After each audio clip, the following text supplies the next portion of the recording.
Story this hour. Let's move on to cracking down on illegal immigration. Immigration and Customs Enforcement launching a small-scale roundup of undocumented immigrants yesterday. It comes as Vice President Mike Pence toured migrant detention facilities at the southern border on Friday. Senator Lindsey Graham accompanied the Vice President on his visit, and Maria Bartiromo spoke with him yesterday on Sunday Morning Futures. We've got some pushback from some Democrats and liberal mayors trying to stop the ICE officials and Border Patrol officials from carrying out their directive. The ICE raids today are focused on criminals who have gone to court and lost their case. Democrats are also advocating decriminalizing entry into the United States and providing free health care to illegal immigrants once they get here. This is insane. It's going to blow up in their face, and it's really doing damage to our country. You were with the Vice President on Friday. Yeah. You've been really studying this and leading this effort to change these loopholes in a big way. And I want to get your take about what really you saw there. What did I see? A system about to break. I saw brave men and women who are doing an incredible job under difficult circumstances. I saw 900 illegal immigrants that were captured for coming into our country illegally, housed in detention facilities that was meant for 385. What I saw is a bunch of people have been here before, broke the law before, and we're not going to let them go. Joining me now is Chief of Staff to Vice President Mike Pence, Marc Short. Marc, good morning. Nice to see you. Dagan, thanks for having me on this morning. What is the administration going to do about these horrific conditions at the border? Well, let's break that apart for a second, Dagan, because we took a tour of two separate facilities. We were down there, and one was a facility for children and parents that I think we were putting to a lie the allegations of alleged concentration camps that some Democrats have alleged, when the reality is that Nazis were killing children, and the reality is in these facilities, Customs and Border Patrol is providing them with food, providing them with care, providing them with hygiene, providing them with medical facilities. And so some of that rhetoric has just become way out of control. Separately, the Vice President took a delegation through a separate facility at CBP where we house individual adult males who have fled from CBP. In many occasions, these people are repeat offenders and also have criminal records. And so they are housed in a separate facility on a temporary basis until beds are provided at ICE. This administration, from the very first budget we put forward in 2017, has been asking Congress to provide more beds so we have the appropriate facilities for these individuals. Congress has not been willing to give us that funding. We did get additional funding most recently in the supplemental, but again, Democrats in Congress refused to fund a portion of that, which was our request for additional detention beds for ICE. So the Vice President was interested in showing, one, the facilities we have for families are actually providing great care for those families. But separately, the facilities for adult males are overcrowded. And that's what this administration has been saying from the very first day of our administration, that we need to provide more assets and resources to ICE so that there are beds there and provide the proper care. That $4.6 billion in humanitarian aid that was passed, even by most Democrats, $2.8 billion of that is for the unaccompanied alien children program and Health and Human Services to take care of those children there. How much more money do you need or do you want from Congress, and is there a timeline we can watch for that?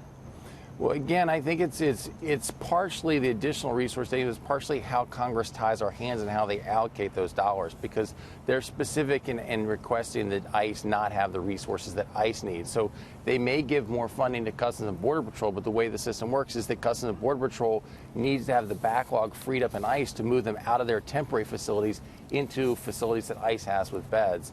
And so it's partially additional funding, but it's also partially the way that Congress, I think, candidly, Dagan, the reality is that Democrats want the system we currently have. That's the reality that we're facing, is we're trying to show that it's an overcrowded system, but it's one that Democrats have refused to provide any additional assistance that actually would free it up. Well, can you do anything excluding Congress? You just push Congress to the side. What can the administration do to improve these conditions at this male detention facility and where other problems might exist where cameras have not been present? Well, I think that, for one, as the president has said, what we need to do is to showcase it, because where there's overcrowded, there's a process for coming into our country that is legal, and that is going through a port of entry. For those who choose to come through illegally and are fleeing Customs and Border Patrol, they are likely to end up in an overcrowded facility. So as the president says, one solution is to basically continue to highlight this and to show that this is not the way to come into the country. But are you saying that you're not going to alleviate clear problems in terms of no showers, people not being allowed to brush their teeth, because it sends a message to the Democrats? Well, and it sends a message to illegal aliens? No, Dagan. The reality is that these individuals in detention have been provided access to showers, and there's been many lies about toothbrushes. There's thousands of toothbrushes provided in the family facilities and the adult facilities, and so many of those reports have just been proven to be factually incorrect. So they are being provided with those resources, but we're not denying the fact that the facility and temporary facilities are overcrowded. We've been saying we want more resources to provide additional beds for them so we can move them out of CBP into ICE detention facilities. It is worth noting that on Friday, enough Democrats joined Republicans to block an amendment from Alexandria Ocasio-Cortez to a defense bill that would have banned the president from sending U.S. troops to the border. So there was some bipartisanship there. I want to get, speaking of one of those congresswomen, President Trump targeted those progressive congresswomen. He was tweeting about it a short while ago, but it was a controversial tweet storm over the weekend. He wrote this: "So interesting to see progressive Democrat congresswomen who originally came from countries whose governments are a complete and total catastrophe, the worst, most corrupt and inept anywhere in the world, if they even have a functioning government at all, now loudly and viciously telling the people of the United States, the greatest and most powerful nation on earth, how our government is to be run. Why don't they go back and help fix the totally broken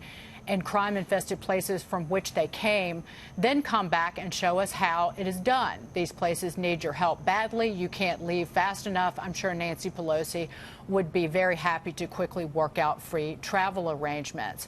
Marc called racist, xenophobic by House Speaker Nancy Pelosi.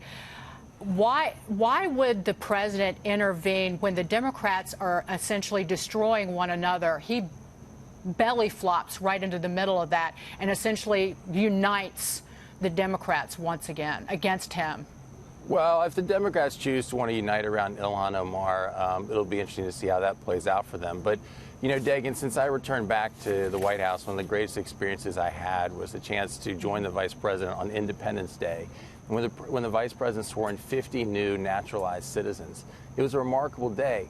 And that day, he was joined by a cabinet member in this administration who came to the United States as a child, unable to speak English, learned English, and eventually became a naturalized citizen.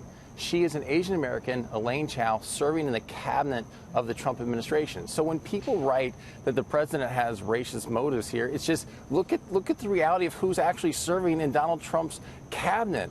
He's making a point about a great frustration a lot of people feel, that I think it's hard to find anything Ilhan Omar has actually said since elected to Congress that's been positive about the United States of America.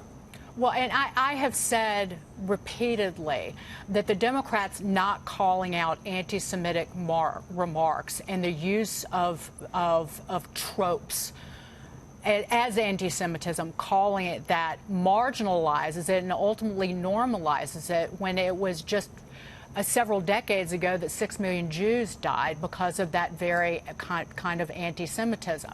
Nevertheless, is anybody in the White House aware that the president is going to say something like this on Twitter? Is there any stumbling block to prevent something like this from getting out, simply because it turns the attention away from someone like Elaine Chao? Well, I think, Dagan, the president has a great ability to draw attention to Elaine Chao, and, you know, his ability to tweet has been an effective communication skill that he reminds people we probably wouldn't have been elected president in 2016 without it, because it's a way to get around some of the mainstream media coverage. And so I don't think there'll be any change in that policy. Marc Short, it was great to see you. Thank you Thanks so for having me much. on. Marc Short, Chief of Staff to Vice President Mike Pence. Please come back very soon, Thanks. sir.